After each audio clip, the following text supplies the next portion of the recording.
శ్రీమాత్రే నమ. జై గురు దత్తాత్రేయ నమ. ఈ వీడియోలో మీనరాశి వారు జీవితంలో అభివృద్ధి చెందాలంటే ఎటువంటి జాగ్రత్తలు తీసుకోవాలి, వాళ్ళ యొక్క అభివృద్ధికి లేదా పతనానికి కారణం ఎవరు అన్న విషయాన్ని ఈ వీడియోలో పరిశీలిస్తూ, మీనరాశి లేదా మీన లగ్నంలో జాతకుడు జన్మించి ఉంటే మిగతా గ్రహాలేమీ లేకుండా ఓన్లీ బ్లాంక్ చార్ట్ ఆధారంగానే ఈ ఫలితాలు మనం తెలుసుకోవడం జరుగుతుంది. అయితే జాతకుడు పుట్టినటువంటి సంవత్సరాన్ని, నెలని, మిగతా ఆ డేస్ని బట్టి ఆ గ్రహాలు ఏదో చోట ఉండడం, మనం చెప్పిన ఫలితాలు, ఇప్పుడు చెప్పిన ఫలితాలు అది ఎక్కువ అవ్వచ్చు, తక్కువ అవ్వచ్చు, అసలు జరగకపోవచ్చు అన్న విషయాన్ని జాతకుడు పుట్టినటువంటి డేట్ ఆఫ్ బర్త్ మీద ఆధారపడి ఉంటుంది. ఇది ఓన్లీ బ్లాంక్ చార్టు. దాన్ని మీనరాశి వారు ఏ విధంగా వాళ్ళ లైఫ్ స్టైల్ ఉండబోతుంది, వారు ఏ విధంగా జీవితంలో జాగ్రత్త పడాలన్న విషయాన్ని మనం తెలుసుకుందాం. ముఖ్యంగా మీనరాశి సహజ రాశి చక్రంలో 12వ భావం, అంటే మేషం నుంచి లెక్కెట్టుకుంటే మీనం 12వ రాశి కాబట్టి ఒక విధంగా ఇది మోక్షస్థానం, మోక్ష రాశి. దీనికి గురువు అధిపతి. ఆ కారణం వల్ల వీళ్ళు చాలా ట్రెడిషనల్గా, ఆధ్యాత్మికంగా ఉన్నటువంటి ఒక సాంప్రదాయమైన కుటుంబంలో జన్మించడం జరుగుతుంది. పుట్టినప్పటి నుంచి కూడా ఒక నిజాయితీగా, ఒక పద్ధతిగా జాతకుడు పెరగడం జరుగుతుంటుంది.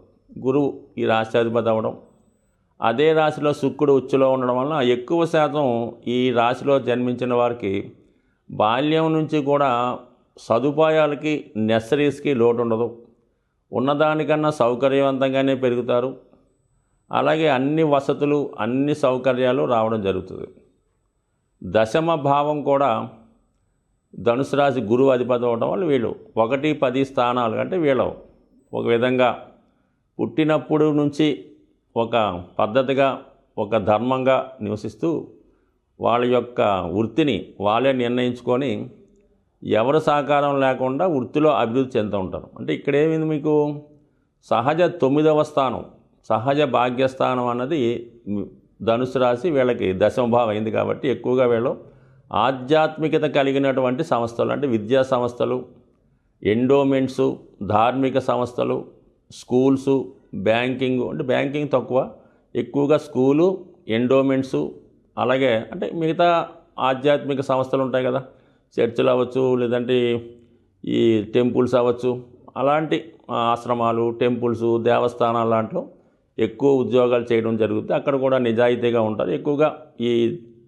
ట్రెడిషనల్ వృత్తులు అంటే ఈ పౌరోహితులు, ఆస్ట్రాలజర్సు, వేద పండితులు, దైవజ్ఞులు, సకల శాస్త్రాలు తెలుసున్న వాళ్ళు, అలాగే సైంటిస్టులు, విద్యా సంస్థలు స్థాపించే వాళ్ళు ఈ విధంగా ఈ రాశిలో జన్మిస్తూ ఎక్కువగా ధనాన్ని సంపాదించలేకపోతుంటారు.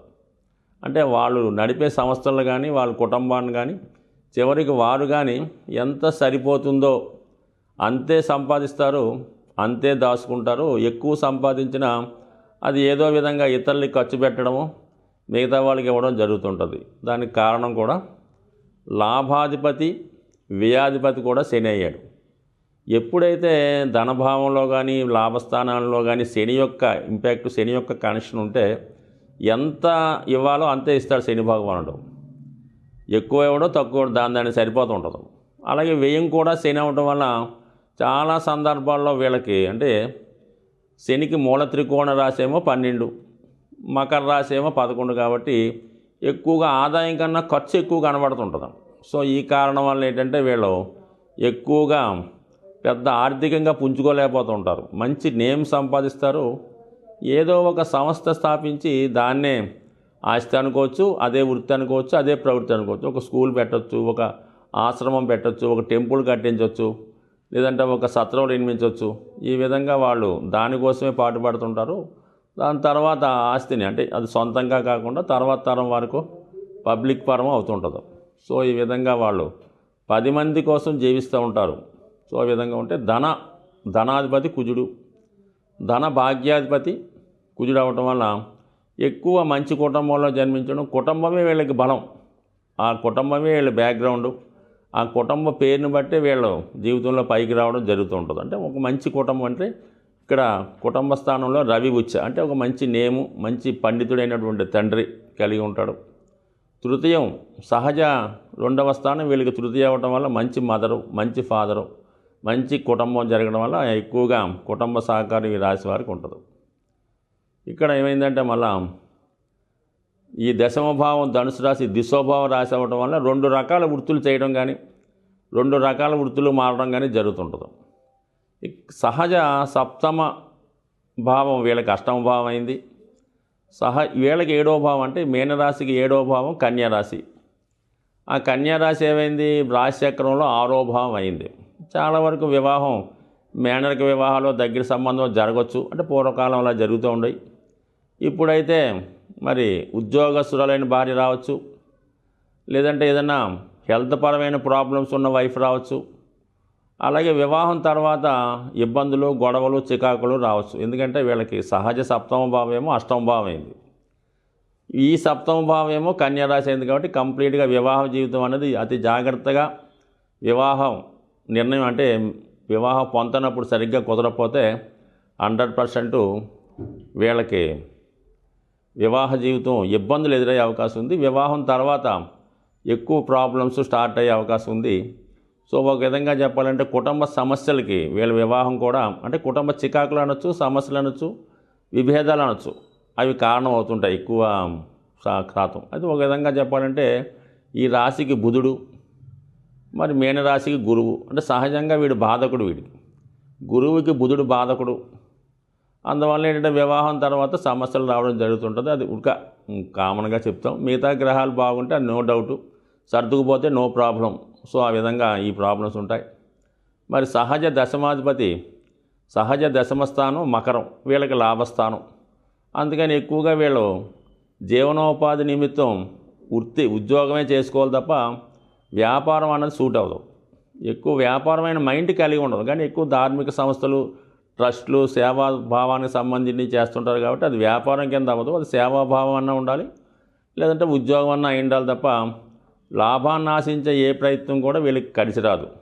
లాభాపేక్ష లేకుండా 10 మందికి ఉపయోగపడే భావమే కలిసి వస్తుంది. అలాగే వీళ్ళు మరి సింహరాశి పంచమ భావం అనేది ప్రభుత్వాన్ని సూచిస్తుంది కదా, పంచమ సింహరాశి కాబట్టి అది గవర్నమెంటు, ప్రభుత్వ అధికారులు. వీళ్ళకి 6వ రాశి అవ్వటం వల్ల చాలా సందర్భాల్లో తండ్రితో విభేదాలు ఉంటాయి, ప్రభుత్వ అధికారులతో విభేదాలు ఉంటాయి.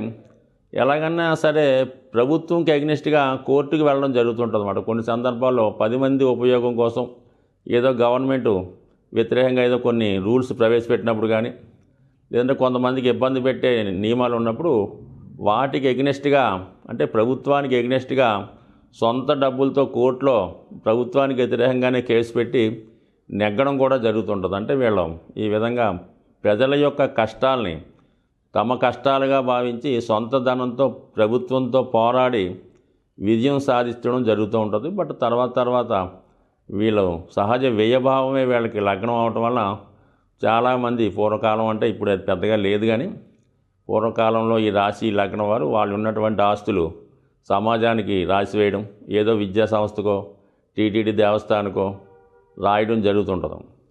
సో అలాగే ధనుస్సు లగ్నం వారు కూడా 4వ భావం వ్యయభావం అవడం వాళ్ళు కూడా ఈ విధంగా ఆస్తుల్ని ఏదో ఒక ధార్మిక సంస్థకి వేయడం జరుగుతుంటుంది. సో ఈ విధంగా ఈ మీనరాశి వారికి అటు ఉద్యోగ సంబంధించిన విషయాలు, వ్యక్తిగతం కూడా ఈ దైవానికి, మన వేదానికి, ధర్మానికి సంబంధించిన వాటిలోనే రావడం జరుగుతుంది. అలాగే మరి వివాహ విషయంలో కొంత రాజీ పడుతూ, అంటే కామన్గా ఈ మీనరాశి వారు ఎవరికి ఇబ్బంది పెట్టకుండా రాజీ పడుతుంటారు. కాబట్టి వివాహం తర్వాత కొంతవరకు జీవితంలో సర్దుకుంటే మిగతా అనుకూలత ఏర్పడుతుంటుంది.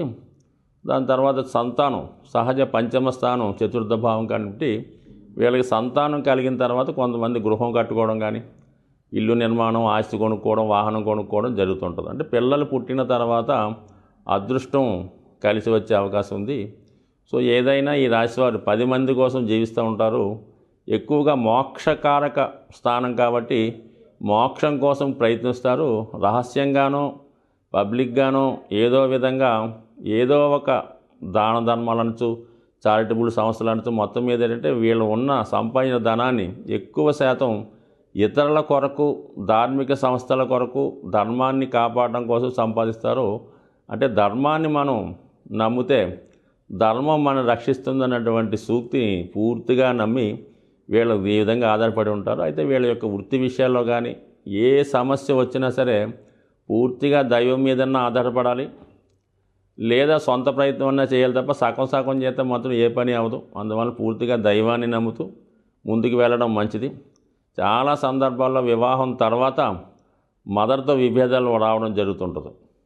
సో లేదంటే భార్యతో విభేదాలు రావడం జరుగుతుంటుంది. అంటే వీళ్ళకి ఇద్దరిలో ఒకళ్ళు మాత్రమే ఫేవర్గా ఉంటారు, ఒకళ్ళు వ్యతిరేకంగా ఉంటారు. మరి ఈ రాశి వారికి ఉన్నటువంటి మెయిన్ ప్రాబ్లం అది శుక్రుడి స్థాయి స్థితిని బట్టి, చంద్రుని స్థితిని బట్టి ఆధారపడి ఉంటాయి, పుట్టినటువంటి జన్మ జాతకం బట్టి ఆధారపడి ఉంటాయి. ఏదైనా ఈ జాతకులు ఎక్కువగా నిరంతరం దైవాన్ని ఎక్కువగా పూజించుకుంటూ ఏది జరిగినా మన మంచికే జరిగింది అనుకుంటేనే వీళ్ళ జీవితాన్ని ముందుకు తీసుకెళ్ళగలరు. సాధారణంగా ఈ వార ఫలాలు కానీ, మాస ఫలితాలు కానీ, సంవత్సర ఫలితాలు కానీ జాతకుడి యొక్క రాశిని బట్టి మనం చెప్పడం జరుగుతూ ఉంటుంది. అయితే ఇది గోచార ఫలితాలు అన్నవి రాశిని బట్టి మనం చెప్తూ ఉంటాం. సో ఇంకా మనం డెప్త్గా తెలుసుకోవాలంటే జాతకుడి యొక్క నక్షత్రాన్ని బట్టి ఇంకా డెప్త్ అయిన ఫలితాలు చెప్పడం జరుగుతుంటుంది. సో ఏదంటే ఇప్పుడు ప్రతి ఒక్క నక్షత్రం వారికి వారి యొక్క నక్షత్రాల ప్రకారం సంపత్తారని, క్షేమతారని, సాధనతారని, మిత్రతారని, పరమమిత్రతారలని ఈ మిత్ర తారలు కొన్ని ఉంటాయన్నమాట. ఆ తారల్లో ఈ గ్రహాలు సంచరించే సమయంలో జాతకుడికి అనుకూలమైన ఫలితాలు ఇవ్వడం జరుగుతూ ఉంటుంది. సో మిత్రతారలో ఒక గ్రహం సంచరించే సమయంలో జాతకుడికి మిత్రుల సహకారం, బంధువుల సహకారం లభిస్తూ ఉంటుంది. అదే సంపత్తారని జన్మ నక్షత్రం నుంచి 2వ తార ఉంటుంది. ఆ తార మీద గురుగ్రహం కానీ ఏదైనా శుభగ్రహం సంచరించే సమయంలో జాతకుడికి ఆర్థికపరమైన లాభం కలుగుతూ ఉంటుంది. ఆ సమయంలో జాతకుడు బ్యాంక్ అకౌంట్ ఓపెన్ చేసినా, సేవింగ్స్ స్టార్ట్ చేసినా అది అనుకూలంగా ఉండే అవకాశం ఉంటుంది. అదే 4వ తార అంటే జన్మతార నుంచి 4వ తార లెక్కెట్టుకుంటే అది క్షేమతార అవుతుంది. అది స్థిరాస్తి కొనుగోలు చేయడానికి, క్షేమంగా ప్రయాణం చేయడానికి, అలాగే ఎవరికన్నా సంప్రదింపులు జరపడానికి, ఏదన్నా వృత్తి ప్రారంభించడానికి అది అనుకూలంగా ఉంటుంది. ఆ క్షేమతారలో మీరు ప్రయాణం ఎంత కఠినమైన ప్రయాణం ప్రారంభించినా అది సక్సెస్ఫుల్ అయ్యే అవకాశం ఉంది. సో అలాగే 6వ తార సాధన తార అంటారు.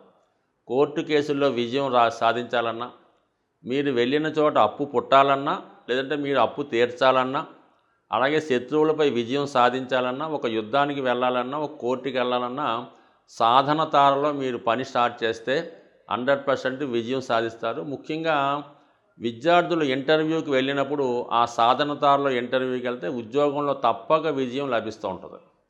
అలాగే 8వ తార అన్నది మిత్రతార. అంటే మనం స్నేహం చేయడానికి కానీ, వివాహ సంబంధాలు కుదుర్చుకోవడానికి కానీ, ఎవరితో అన్నా పార్ట్నర్షిప్ వ్యవహారాలు చేయడానికి కానీ మిత్రతార చాలా అనుకూలించే అవకాశం ఉంది. సో అలాగే పరమమిత్రతార అంటే ఈ పరమమిత్రతారలో కొంతమంది అనుకూలంగా ఉందని, కొంతమంది ప్రతికూలంగా ఉంటుందని చెప్తారు. బట్ కానీ ఏదైనా కొంతవరకు న్యూట్రల్గా మంచి ఫలితాలు ఇవ్వడం జరుగుతూ ఉంటుంది. సో ఈ విధంగా మనం తారాబలం చూసుకొని, అలాగే మరి చంద్రలగ్నాత్తు అష్టమంలో ఏ గ్రహం సంచరించినా కూడా ఇబ్బంది కలుగుతూ ఉంటుంది. ముఖ్యంగా ప్రతీ నెల ఒకసారి 2.5 రోజులు అష్టమ స్థానంలో చంద్రగ్రహ సంచారం జరుగుతుంటుంది. ప్రస్తుతం మరి ఒక విధంగా చెప్పాలంటే తులారాశి వారికి అష్టమంలో ఇప్పుడు సంచారం జరుగుతుంది అనుకుంటాం. వాళ్ళకి ఈ వృత్తి వ్యవహారాల్లో చికాకులు లభిస్తాయి. అందుకని అష్టమ చంద్ర దోషం కూడా జాతకుడికి ఉంటుంది కాబట్టి అది కూడా మరి గమనించుకుంటూ, ఈ తారాబలాన్ని కూడా గమనించుకుంటూ ఇంకా మనం సూక్ష్మంగా ఇంకా డెప్త్గా ఈ వార ఫలితాలు, మాస ఫలితాలు తెలుసుకున్నప్పుడు ఇంకా పర్ఫెక్ట్ అయినటువంటి ఫలితాలు వచ్చే అవకాశం ఉంది. అలాగే జన్మ జాతకాన్ని బట్టి కూడా ప్రస్తుతం జరుగుతున్నటువంటి దశానాథుడు అంటే మనకి ఏదో దశ జరుగుతుంటుంది.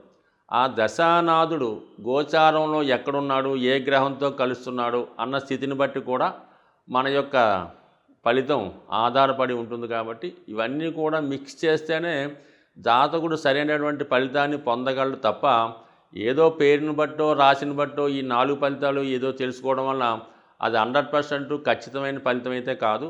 మరి డెప్త్గా తెలుసుకుందాం అనుకుంటే మీకు ముఖ్యంగా చాలా సూక్ష్మంగా, చాలా జాగ్రత్తగా టైం తీసుకొని పరిశీలిస్తే ప్రతి విషయాన్ని కూడా పర్ఫెక్ట్గా జ్యోతిష శాస్త్రంలో తెలుసుకునే అవకాశం ఉంటుంది. కాబట్టి మీరు ఎవరైనా ఇబ్బందుల్లో తెలుసుకోవాలనుకున్న వాళ్ళు మీ సమీపంలో ఉన్నటువంటి జ్యోతిష్కుడికి సరైన సమయం ఇచ్చి తగు విధంగా మరి ఈ జాతకం తెలుసుకోవడం వల్ల ఇంకా మంచి ఫలితాలు పొందుతారని ఆశిస్తూ స్వస్తి.